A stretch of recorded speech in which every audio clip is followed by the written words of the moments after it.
submission was made in writing. I'll take your lordship to that submission. Plus, my lord, Mr. Justice Mansoor Ali Shah identifies that in the case of Antule and in the case of Bangladesh, the statutory provision was different. And their lordships have followed the judgment from India and Bangladesh without looking at the language of their statute.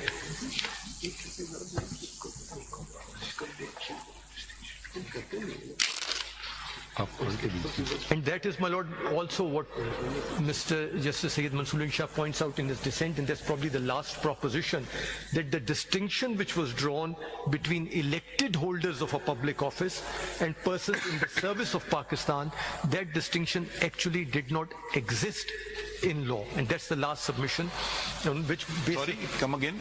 My lord, that is articulated, my lord, also as point of law number 4 in my petition. So just say it.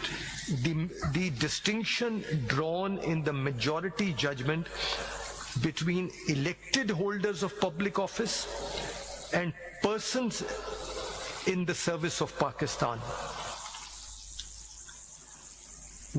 did not have any constitutional basis or statutory backing because it is absent in both places. So virtually the lordships were saying that people who are politicians, they should be held to a different standard before a different forum, and so far as the bureaucrats and the others are concerned, there should be a different forum and a different standard. And some others should be above the law.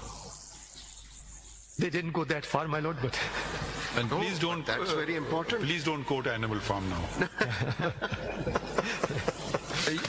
एक चीज जो which is I've been thinking may not have anything to do with this case. The scheme of the Constitution, as I understand it, criminal law, there are the provinces. The offenses are always tried by the provinces. And then there's a federation where you have to come up with something federal, FIA, money, banks, income tax, companies. Does the NAB ordinance blur the distinction? Or there is no distinction? Or is it permissible to legislate? I don't know if this has been considered. I don't think this has been considered. No, it has Maybe not be the question in this matter. Was it considered in Asfandiar Wali? You recollect? In Asfandiar Wali, my lord, understood the question? There was, yes, my lord, there was some discussion, but eventually the lordships pointed out that while they upheld the law, they also laid down a number of safeguards which... No, I'm talking about the federal and the provincial scope of a law. Yes, my lord. My lord, Because the National Accountability Bureau is a federal organization. my lord, yes. It's not a provincial organization. Yes. But it covers the provinces. Corruption taking place in the province. Now, either it is money coming from the federation, then you can link it to a federal offense. Is this permissible? I just maybe leave this query. I don't know. I don't think this is part of this debate, but maybe may come up.